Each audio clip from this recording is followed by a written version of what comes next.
Hello to everyone. आज हम सीखने वाले हैं कि लाइव मार्केट में देखो अभी मार्केट देखो यहाँ पे कितने अच्छे पॉइंट पर था, कितनी अच्छी ग्रीन कैंडल बनाई। लेकिन आप देखो उसके बाद मार्केट सिर्फ एक साइडवेज हो गया या फिर नीचे निकल गया। ये कब होता है? जब हमें प्रॉपर एंट्री एंड एग्ज़िट के बारे में पता नहीं होता। तब हम जो नए नए ट्रेडर्स आते हैं या फिर जिनको ट्रेडिंग के बारे में ज़्यादा नहीं पता होता तो क्या करते हैं, अगर एक दो अच्छी ग्रीन कैंडल्स बन गई तो फिर वो एंट्री ले लेते हैं। उसके बाद मार्केट ऊपर थोड़ा ऊपर जाता है और फिर नीचे आके उनका स्टॉप लॉस हिट हो जाता है। इसके लिए आपको लाइव मार्केट में पता होना चाहिए कि प्रॉपर एंट्री एंड एग्ज़िट क्या होता है। देखो सबसे पहले देखो मैं चार्ट को यहाँ पर छोटा कर दूँ, क्योंकि देखो सबसे पहले हमें सीखना क्या है कि मार्केट में हमें एंट्री कब लेनी है। तभी हम प्रॉपर एंट्री से ही पता लगा पाएंगे कि हम ट्रैप एंट्री से कैसे बचेंगे। देखो यहाँ पे एक कितनी अच्छी ग्रीन कैंडल बनी, उसके बाद देखो मार्केट थोड़ा नीचे आया फिर साइडवेज निकल गया। इसके लिए हमें वहाँ पर दो तीन अच्छी ग्रीन कैंडल्स बन रही हैं, तो फिर हमें वहाँ पर एंट्री नहीं लेनी। देखो जैसे यहाँ पर आपको कभी भी एंट्री लेते वक्त ध्यान रखना है कि कोई मुझे ऐसा पॉइंट दिखे जहाँ से मार्केट ऊपर गया है। देखो मैं अभी आपको दिखाता हूँ। ये देखो हमें कभी भी याद रखना है कि एक सपोर्ट लाइन कैसे ड्रॉ करेंगे।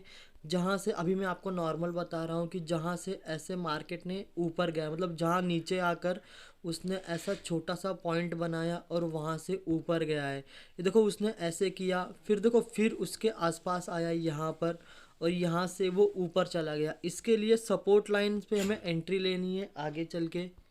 देखो वो सपोर्ट लाइन ड्रॉ कैसे करना है, कभी भी याद रखना। मार्केट नीचे आया हो ज़रूरी नहीं है।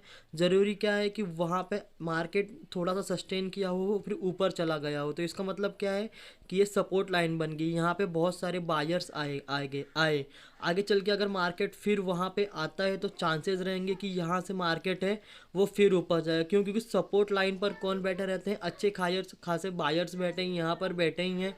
ऊपर से मार्केट यहाँ पर आएगा, जो जिनकी यहाँ पर एंट्री मिस हो गई, जो मार्केट को एनालिसिस करते हैं, तो उनकी जो है नेक्स्ट सपोर्ट लाइन कहाँ पे आएगी एंट्री लेने के लिए? यहाँ पे आएगी। और ये ज़रूरी नहीं कि सिर्फ आज का मार्केट है। जैसे कि मैं अभी आपको दिखा रहा हूँ 10 मिनट्स पे लेके चलता हूँ, तो देखो मार्केट इतना गिरा लेकिन मेरे सपोर्ट लाइन पे आया और फिर देखो, तो अगर आप ध्यान से देखोगे मार्केट देखो यहाँ पे आया, उसके बाद यहाँ से वो ऊपर गया था। फिर आप देखोगे यहाँ पे मार्केट आया, यहाँ से मार्केट कम से कम 1,000 पॉइंट नीचे गिर के आया था। लेकिन देखो ये सपोर्ट लाइन बहुत इंपॉर्टेंस है। आपकी जितनी प्रीवियस डेज, जैसे यहाँ पे एक दिन होता है यहाँ से मार्केट ऊपर गया है, इसका मतलब क्या है, जितनी बार मार्केट वहाँ से आके गया है।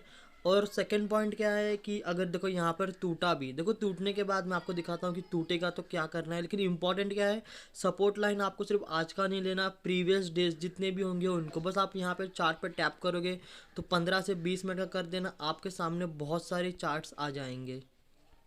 अभी तो मैं इसको 10 मिनट पर रखता हूँ आपको दिखाने के लिए।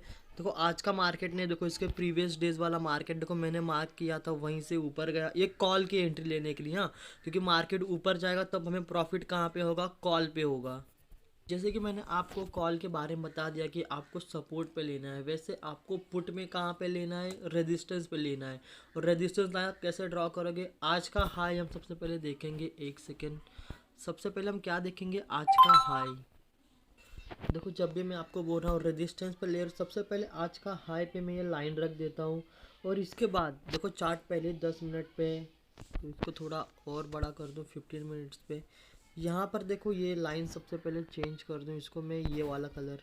ये देखो यहाँ पे जितनी बार भी मार्केट आया है थोड़ा सा नीचे या फिर ऊपर गया है। ये देखो यहाँ से कितनी बार ऐसे हुआ कि मार्केट देखो यहाँ से ये रेजिस्टेंस सिर्फ आपको आज का नहीं लेना, प्रीवियस डेज के जितने बार भी मार्केट वहाँ उस वाली पॉइंट पर आकर देखो, जैसे कि यहाँ पर ऐसे नीचे गया है, नीचे गया, इसका मतलब क्या है कि वहाँ पे किसका प्रेशर पड़ रहा है? सेलर्स का प्रेशर पड़ रहा है। इसके लिए आपको जब भी एंट्री बना रहे हो, आप चाहते हो पुट लेना, तो आपको कहाँ पर लेनी है? रेजिस्टेंस लाइन पे लेनी है। और इम्पॉर्टेंट चीज़, रेजिस्टेंस लाइन कैसे हो?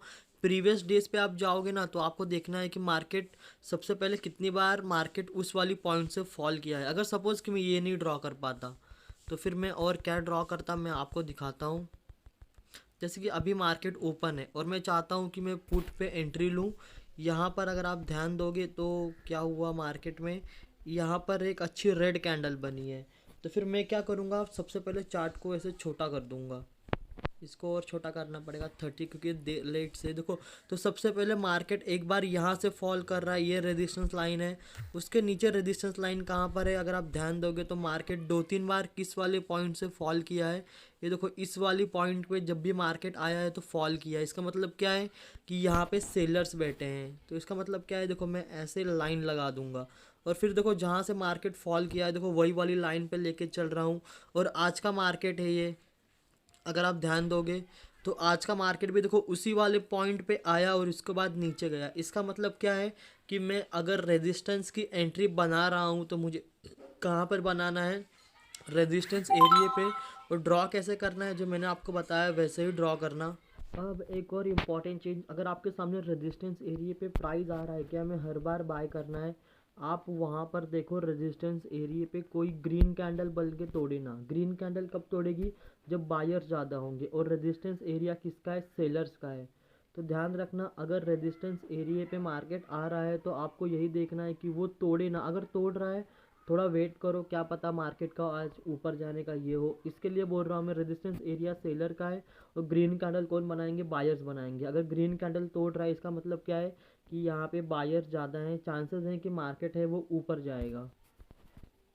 तो जैसे कि मैं आपको दिखाऊं, अगर मार्केट ने कहीं तोड़ा होगा तो हाँ देखो यहाँ पर अगर आप ध्यान से देखो तो ग्रीन कैंडल ने यहाँ पर एक बार तोड़ा था और अगले दिन की क्लोजिंग और हम ये डिसाइड नहीं कर सकते ना, मतलब वो मार्केट जहाँ पे खुलेगा। ये देखो फिर मार्केट उस वाले रेजिस्टेंस एरिया पे आया, तो मैं आपको यही बोलूँगा रेजिस्टेंस एरिया के लिए, सपोर्ट एरिया के लिए बिल्कुल सेम है। जैसे कि मैंने देखो यहाँ पर एंट्री बनाई थी, हाँ, तो मुझे क्या ध्यान में रखना है कि अगर मेरी सपोर्ट लाइन के आसपास मार्केट आए, सपोर्ट लाइन किसका है, बायर्स का है, और रेड कैंडल किसका है, सेलर्स का है। अगर सपोर्ट लाइन के आसपास भी मार्केट आए तो वहाँ पे कोई रेड कैंडल बड़ी ना बने या फिर तोड़े ना। अगर तोड़ेगी तो थोड़ा वेट करना।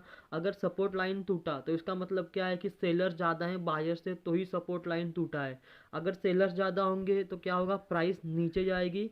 इसलिए मैं आपको बोल रहा हूँ, अगर आपका सपोर्ट लाइन टूटा तो फिर आपको क्या करना है, वहाँ पे वेट करना है। तो यहाँ तक तो पूरा क्लियर हो गया। और आपको ये भी ध्यान में रखना है कि आप ट्रैप मार्केटिंग से बचोगे। और सेकेंड पॉइंट क्या बचोगे कि आप अपनी जो है, जिसे हम बोलते हैं अननेसेसरी एंट्री को भी अवॉइड करना सीख जाओगे। कैसे कि हमें अननेसेसरी एंट्री को अवॉइड करना है। देखो पहले हम कहाँ पर सिर्फ इस ये अच्छी ग्रीन कैंडल बन हम देख के एंट्री ले लेते हैं। अब हमने सीखा कि सपोर्ट लाइन और रेजिस्टेंस लाइन पे कैसे एंट्री लेनी है।